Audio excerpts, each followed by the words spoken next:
Hola mis queridos amigos, nuevamente con ustedes, su doctor Tigre, el que ronca en esta negra noche neoliberal latinoamericana y que además hace llegar un abrazo muy solidario a aquellos que votarán nulo en las próximas elecciones, porque ustedes saben que son elecciones por demás fraguadas, la oposición no tiene partido político, el Tribunal Electoral ha sido configurado a la medida del presidente y sus caprichos, y además este presidente está sumiso a lo que dicen los medios de comunicación, las cámaras, sea de empresarios, sea de industriales, y sumiso a lo que le dispone el imperio norteamericano. Hablamos del imperio norteamericano, porque hay una cosa que se llama Estados Unidos,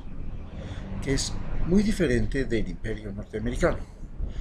Estados Unidos es una nación, es un estado, que tiene la particularidad de haber generado en el mundo un nuevo proceso de organización social de la sociedad en la que las personas no estaban sometidas al capricho y voluntad de un rey, de un papa, de un emperador, sino que los poderes se habían dividido en legislativo, ejecutivo y judicial, y quien gobernaba era electo mediante una votación directa y secreta que la hacían todos los miembros reconocidos como ciudadanos por esa sociedad. No eran reconocidos los negros, durante mucho tiempo tampoco fueron reconocidas las mujeres.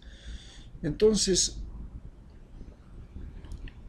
surgió una nueva forma de gobierno para todo el mundo. Esta nueva forma de gobierno durante 200 años ha sido exitosa.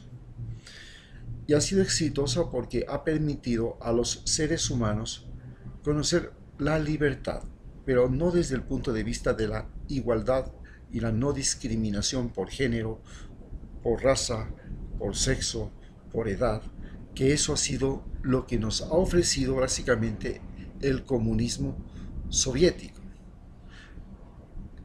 En cambio, la libertad que nos ha dado Estados Unidos ha sido la libertad tecnológica, la libertad de los avances científicos, la libertad del conocimiento. Y esto se ha basado en que es el país que más ha aportado tecnológicamente en el mundo. Ustedes saben que les debemos la luz, el avión, el transporte terrestre, etcétera, etcétera. Claro que pudieron haber sido inventados por personas de otros países y en otros países inclusive, pero realmente en Estados Unidos fue donde se consiguió que esos inventos y la creatividad humana adquirieran dimensiones increíbles. Por ejemplo, inventarse una Coca-Cola, agua con una tintura, un sabor, etcétera, etcétera, y venderla por el mundo, o carne con pan, una hamburguesa McDonald's, y convertirla en algo mundial. Es una cosa extraordinaria. Pero además, ustedes saben, ellos crearon el Internet, han creado la exploración espacial, han creado las armas atómicas, han creado muchas vacunas, muchas medicinas, han cambiado el orden mundial. Y este es el Estados Unidos nación. Pero el Estados Unidos imperio es diferente. El Estados Unidos imperio es aquel estado que ocupa una gran zona geográfica utilizando fundamentalmente las Fuerzas Armadas, su aparato bélico. Entonces, Estados Unidos como potencia imperial emerge fundamentalmente después de la Guerra de Secesión, en que invade los territorios indígenas, invade los territorios españoles que estaban ocupando toda la costa del Pacífico de los Estados Unidos, y también invade el Caribe para quitarle a España sus colonias. Posteriormente, Estados Unidos participa en la Primera y Segunda Guerra Mundial y emerge como una potencia mundial. Pero esta potencia mundial tiene un carácter imperial, lo mismo que tenía un carácter imperial la potencia de la Unión Soviética. La Unión Soviética también emerge de la Segunda Guerra Mundial con un carácter imperial. ¿Por qué aparece con un carácter imperial? En la Segunda Guerra Mundial prácticamente desaparecen ya definitivamente la mayor parte de los imperios de Occidente, de la Europa occidental, Francia, Bélgica, Holanda, Portugal, España, Inglaterra tenían todavía colonias, pero en este periodo de la posguerra todas esas colonias comienzan a encontrar su independencia, pero en cambio la Unión Soviética invade toda Europa del Este y crea un poder militar sobre ellas, hasta que se autodisuelve y desaparece la Unión Soviética, que hereda Rusia. Rusia es una nación, o es un estado que emergió en 1548 y que desde ese momento ha continuado una larga vida por más de 500 años. En cambio, Estados Unidos emerge como una potencia militar y un imperio después de la Segunda Guerra Mundial porque comienza a ocupar numerosos lugares: Corea del Norte, Corea del Sur, Japón, la misma Alemania y gran parte del Océano Pacífico, y muchos lugares a partir de unas bases militares que se establecen como la base de Guantánamo. Entonces su poder se fundamenta en su aparato militar. ¿Qué característica tiene un imperio cuando se fundamenta en un aparato militar? O un gobierno cuando se fundamenta en un aparato militar. Que el comandante en jefe del ejército es el presidente. Y ese comandante en jefe del ejército tiene la capacidad de influir sobre la justicia, sobre el parlamento y sobre todos los ciudadanos, porque él acumula poder en la medida en que ese ejército se vuelve más poderoso. Estados Unidos ahora maneja armas nucleares. Estados Unidos maneja el ejército más grande del mundo. El presupuesto de los Estados Unidos para su guerra, para la guerra, es un presupuesto que es igual a la suma de todos los presupuestos del planeta Tierra en defensa. Vale señalar que antes de la Segunda Guerra Mundial, los ministerios se llamaban de guerra, es decir, eran ministerios de ataque, de dominación. Después de la Segunda Guerra Mundial, cuando nace la Organización Nacional de las Naciones Unidas, cambian su nombre por Ministerio de Defensa. Ya son ministerios para defenderse, pero Estados Unidos todavía mantiene un ministerio de defensa que al mismo tiempo es de guerra.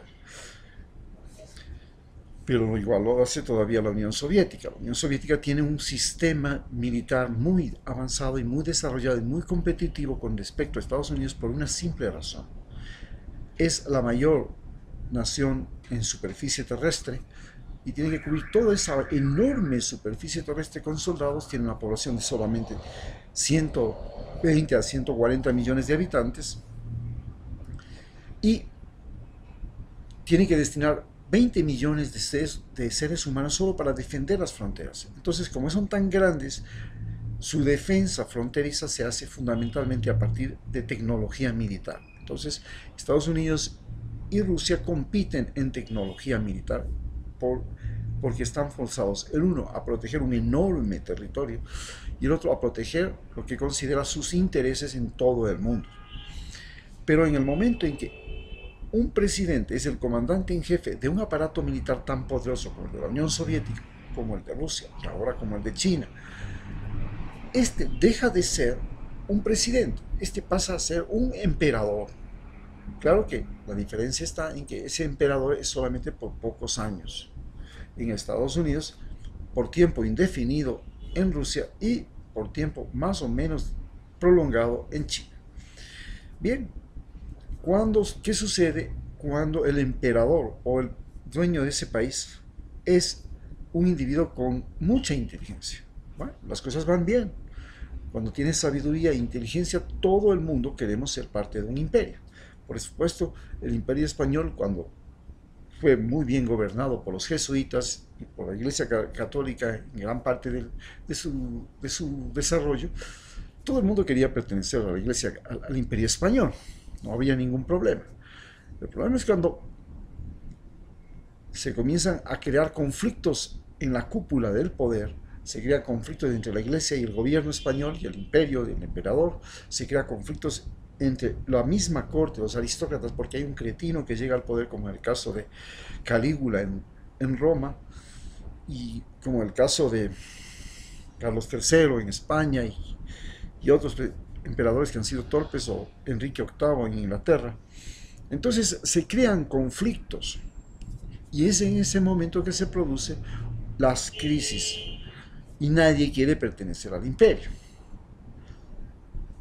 Nos hubiera sido muy bueno si hubiéramos podido ser el imperio español hasta el día de hoy, pero el imperio español cometió graves errores y estos errores redundaron en que se formaron muchas naciones, todas ellas ahora pobres y sumisas, que sueñan con ser libres, pero finalmente han caído primero en manos de Inglaterra, que se apropió de todos los puertos de América Latina, y después en manos de Estados Unidos, que se ha apropiado de todo lo que es la producción industrial, la extracción industrial de productos y el mercado de como proveedores de mano de obra barata y proveedores de materias primas. Entonces, esta es la situación que estamos viviendo. Tenemos a Lenín Moreno al frente de un Estado que ha aceptado, nosotros, usted y yo no hemos aceptado ser colonia norteamericana, ser sumisos a los Estados Unidos, pero él sí, él ha aceptado que Estados Unidos venga y gobierne en nuestro país. ¿Cómo Estados Unidos nos gobierna? Nos gobierna diciéndonos qué es lo que tienen que decir los medios. Nos gobierna diciéndonos qué es lo que tienen que comprar y vender la gente, cómo se manejan los créditos. Nos gobierna a través de un ejército norteamericano que envía oficiales a una nueva oficina. Teníamos una base militar aquí, la sacamos, pensamos que podíamos ser libres y soberanos, ahora se la han entregado de nuevo, pero ya no se llama base militar, se llama oficina, y vienen por los mismos militares, rotan por un periodo de tiempo, le dicen a los oficiales de Ecuador qué es lo que tienen que hacer, a los militares y policías, y se van. De paso le garantizan a Lenín Moreno que va a durar 4 años y le están diciendo que tienen que evitar que llegue Rafael Correa y que vuelva a renacer la UNASUR y esta unidad de sudamericana, que fue la que impidió que Estados Unidos interviniera en Bolivia, interviniera en Ecuador, interviniera en Venezuela, interviniera en Brasil, porque UNASUR se opuso a la intervención norteamericana en Sudamérica. Y eso fue algo muy, muy, muy serio. Entonces, ahora nuevamente hemos vuelto a ser parte del imperio norteamericano, no del Estado, de la nación norteamericana. Vale señalar que los norteamericanos en sí, en su esencia, en su manera de ser, no están de acuerdo en ser un imperio, no quieren ser un imperio, pero los militares norteamericanos sí quieren ser un imperio. Ellos se entrenan para matar, para usar armas químicas, armas nucleares, armas modernas de repetición, etcétera, etcétera, y para matar. Y no se entrenan para criticar al gobierno, se entrenan para obedecer lo que dice su comandante en jefe. Entonces, esta es la situación en la que estamos nosotros viviendo ahora. Frente a esta situación hay un individuo que es Rafael Correa, que es el individuo que despierta la conciencia latinoamericana y se vuelve en líder internacional, que sumado a otros líderes como Lula, Evo Morales, Maduro, Ortega, Kirchner, su esposa Fernández y Bachelet, Pepe Mujica, son líderes que cuestionan la relación con Estados Unidos y consideran que Estados Unidos tiene que cambiar, tiene que modificar. Y ahora a esto se ha sumado Andrés López Obrador, que exige que Estados Unidos deje de tener una política de muros, una política de discriminación a los latinoamericanos dentro de Estados Unidos, una política de opresión económica en el caso de Venezuela, de intimidación económica, una política de favorecer a las clases explotadoras de América Latina que han mantenido a los pueblos sometidos en severos casos de ignorancia. Esta es la situación que estamos viviendo y es así como tenemos que reaccionar los latinoamericanos y los ecuatorianos. No estamos en contra de los norteamericanos. Estamos en contra del imperio de Donald Trump, que es diferente. Estamos en contra del imperio donde el comandante en jefe es Donald Trump. Muchas gracias.